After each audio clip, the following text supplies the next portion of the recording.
Okay, welcome to New Thought Tuesdays, everyone.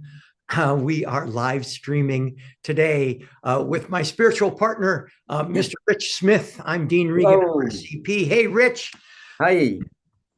Oh boy, Rich, if every word you spoke became reality, how mindful would you be about choosing your words? I would be impeccable at choosing. Good choice of words. Today, we're talking about The Four Agreements by Don Miguel Ruiz.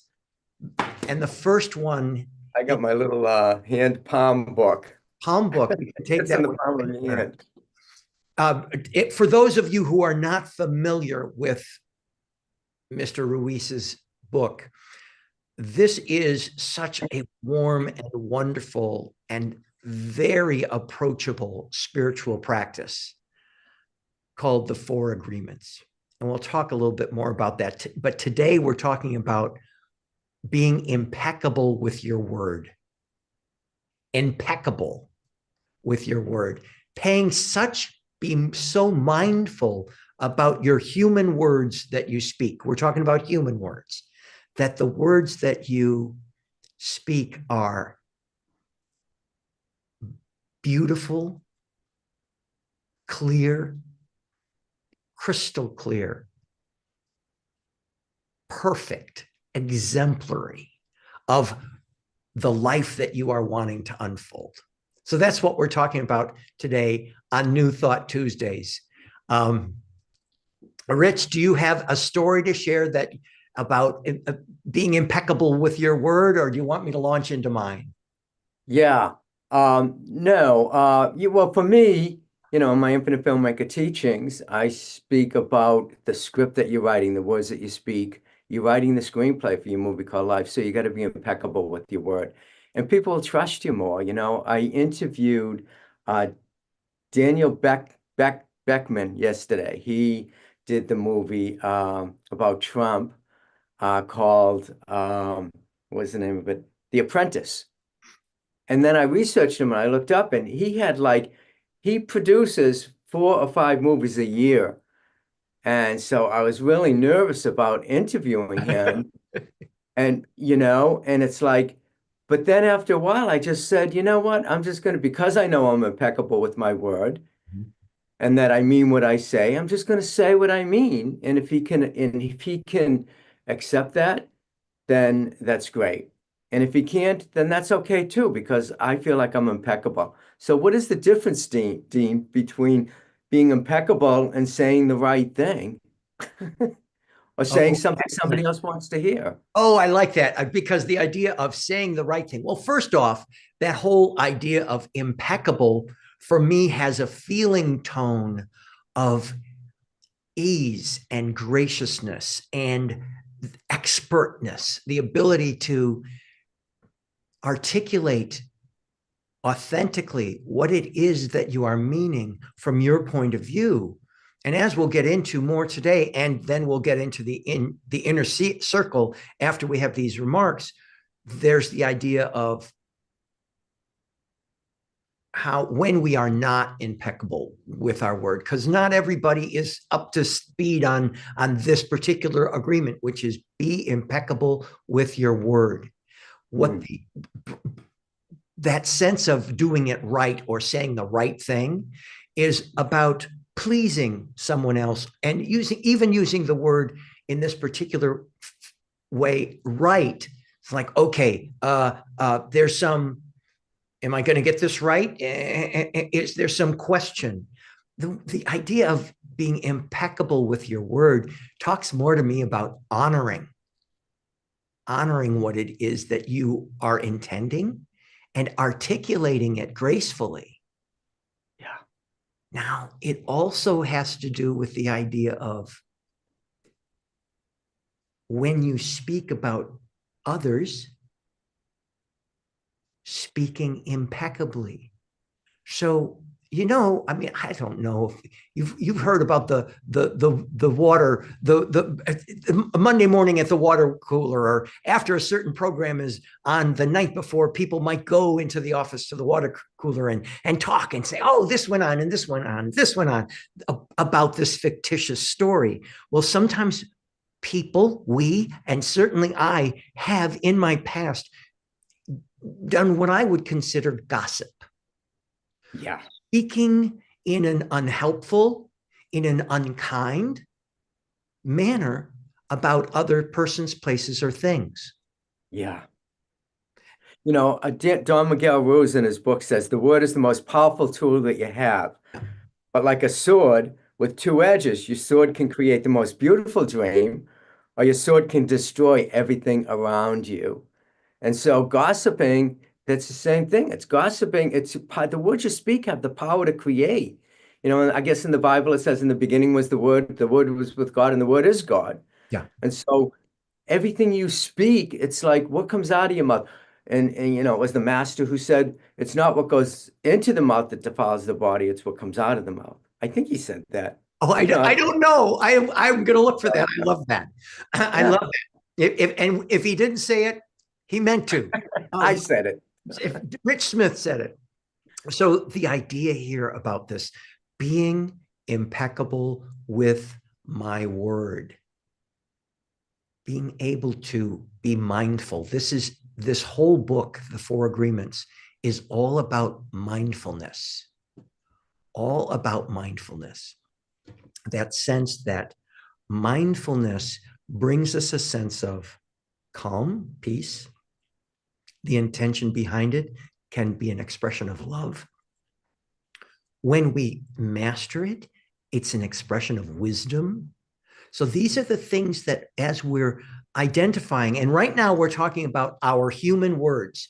I am speaking these words, and if you've got your closed caption on, those are the words we're talking about, the words that come out of the human mouth. We'll get a little bit deeper in the inner circle about being impeccable with your word, your spiritual word. And I'm going to be doing some quotes from David Alt in the inner circle about bringing this mindfulness into your spiritual practice. But right now, we're talking about the sense of cause and effect, maybe about how your words, as I asked you earlier, what if the words you used became reality? Every word you said just popped into reality, popped into your experience. I'm going to say experience in your human experience. That's a sense of what you're intending unfolding in a certain way in the world. And it's a vibrational seed. Our words create a vibrational seed. So it's about being mindful. And the thing about being impeccably mindful about your word is, I mean, this is how I use it in my experience and in my family's experience. When we kind of say, I know it would be, I don't want to speak badly of him, but okay, well then don't speak with love about him, of wisdom about him. That's the idea of speaking in a positive, authentic. It's got to be authentic. Otherwise, just let it be. If you're having animosity, take that to prayer.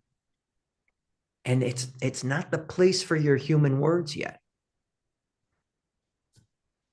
Yeah, in Don Miguel Ruiz's book, he talks about the word being like a seed. You plant it, and out of that, something's going to flourish. You can't plant an apple seed and get oranges. An orange, you're going to get an apple tree. So what you put out and the words that you speak and the thoughts that you have and the actions that you take are going to create, it's like a mirror, or reflect that back to you. You're going to get exactly that. So if you're talking SHIT,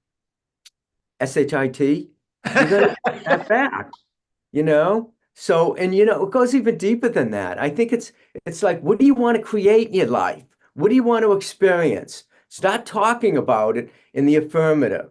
Start talking about it as if it already exists, you know? It's one of the things, to say, oh, I wish I could have this, or I want that. And I'm looking, it's like I can't have that.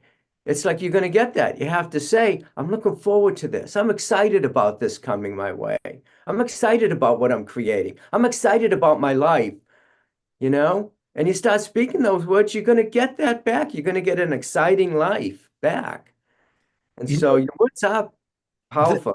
They have to be that impeccable. power, like you were talking about with the infinite filmmaker, the script that you create, the words that you create are the lines on the page for the life that you're creating. And in my metaphor, which is living in concert with life, I use a lot of musical terms and a lot of music, actually, fun and uplifting or grounding music. And I talk about it in terms of, imagine your words are notes in a melody. Are you speaking words that are creating the melody, that thing that people are going to really want to listen to with a sense of harmony? Or are you creating a sense of discord in your words, where your words are really crunchy and not going in alignment with the life that you want to live and the people that you want to have in it? Only speak what you want to manifest. Yeah. Yeah, exactly. Exactly. Only speak what you want to. Let me talk to Dean Regan for a second. Just can you guys go ahead and talk amongst yourself. So, Dean, only speak what you want to manifest. Okay, thank you for that. You've got to reject anything that is not something that you want to manifest, and don't reject it from a place of resistance or fear, doubt, or worry, but just go, yeah, that's in my case, yeah, that's not really Dean Regan talking. That's really not who I am. Yeah. So I'm going to just allow it. I'm going to allow it to pass me by. Now, but Richard, impeccable with your word. I get this whole thing about gossip. I get that. I would not. Would you encourage your child to talk negatively about other people and to spread um, facts or not facts that are in someone else's not best interest? No, I don't think you would. I certainly wouldn't. Would you encourage your child to speak poorly about him or herself? Yeah. Being impeccable with your word means being impeccable with how you talk to and about yourself. That's another place to be impeccable with your words, with your word. So, like just before, I was not being impeccable with my word. I was using humor. Hey, let me just talk to Dean right here. And I was using my word to point out that Dean needs to be more impeccable in a certain way. I was Yeah. using humor. I was on my way to being impeccable with my word, but I was not being impeccable with my word. I was using humor to point out how, I'm just like everybody else and this is one of my things. Just what you were saying there, Dean, makes me think about being impeccable with your word.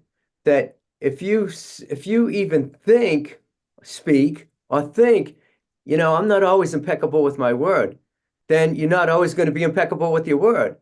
But sometimes you can say, I am impeccable with my word. The words that I speak are important. They create my life, and I'm going to speak words that only empower myself and people around me. And if you keep saying that, after a while, you're going to believe it. But if you keep saying, I'm not always impeccable with my word, then you're going to believe that. And that's what you're going to create. It's measured according to your belief. Whatever you believe, you create. And so in the beginning, with the words that you speak, start speaking the words that empower you, and don't even talk about that stuff that's bringing you down or not empowering you. Here's the thing. I was interviewing Daniel Beckerman yesterday, and when I was researching, I saw his list on IMDb of things that he's produced and executive produced. And I got nervous and I started to think to myself, this guy's not going to show up. And I'm waiting for the Zoom to come on. And I'm going, he's not going to show up. He showed up. on time too. But you got to be careful, about what you say, because just as I thought he's not going to show up, if I thought that earlier, before I did the research, sitting in front of the screen waiting for him to show up, then I probably would have jeopardized it, unintentionally. That's the thing about being impeccable with your word. It really is you creating a mindful relationship with yourself about what you are launching out using your human words into the world. And we're going to be talking more about this. We're actually going to be talking about this not only today, but we've got the next 3 agreements that we're going to be doing next week, the week after that, and the week after that. We're doing it all 4 weeks. And for those of you that do not know, the agreements are: be impeccable with your word, don't take anything personally, don't make assumptions, and always do your best. So we're going into more depth with that. And in the inner circle, for those of you who are here for the inner circle today, I put something in the chat that we'll talk about as soon as we get on. And for those of you who don't know about the inner circle, go to newthoughttuesdays.com and check out our information about the inner circle. It's a time after these social media remarks where Rich and I meet with our peeps, our inner circle, for this membership situation where we take our topics even deeper, very confidential, and we allow them to just kind of really blossom for each person in the room. And we're always learning stuff from each other, people in the room. It's just fabulous. So for those that are in the inner circle, check out your chat. I've got some stuff that we're going to be talking about. And I think we're almost done here for the day. Rich, is there anything else that you want to say before we go into the inner circle? Yeah, 4 agreements. If you want to learn 52 of them, get my ebook, 52 Laws and Principles of the Infinite Filmmaker. That's my pitch. Yes. 52 of them. 52 Laws and Principles of the Infinite Filmmaker by Rich. First, you got to handle 4 of them. But first, the 4 agreements by Don Miguel Ruiz. We're going to see you in the inner circle. We'll see you next week. Thanks all very much. Talk to you later. Take care. Bye.